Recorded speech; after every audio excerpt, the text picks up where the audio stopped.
आधा नदिया झिलमिल पनिया, आधा नदिया सेवार, आधा नदिया या हो बेटी करेलू स्नान।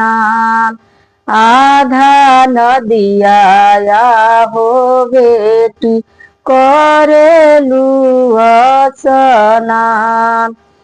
चिरली बेटी चिढ़ावा के पतावा लिखेली बियोग, ई हो चिढ़ावा दी रे हजामा पापा जी के हाथ, ई हो चिढ़ावा दी रे हजामा पापा जी के हाथ।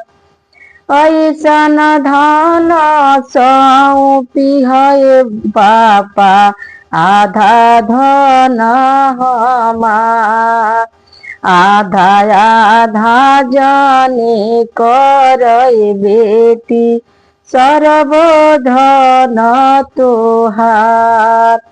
आधा आधा जनी करई बेटी सर्वधन तोहार।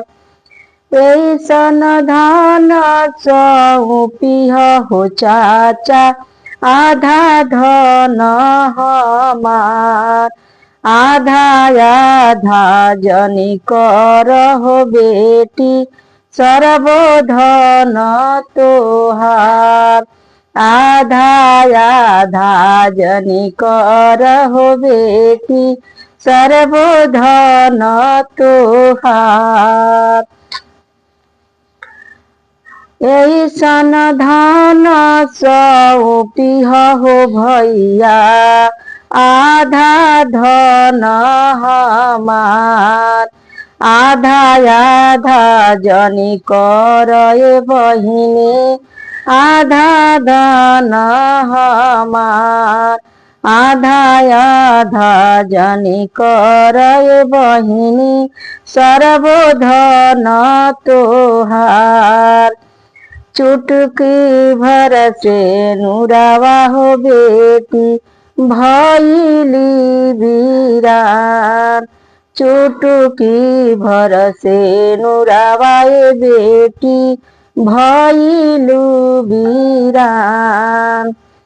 आधा आधा नदिया झिलमिल पनिया, आधा नदिया सेवार, आधा नदिया या हो बेटी करेलू स्नान। आधा नदिया या हो बेटी करेलू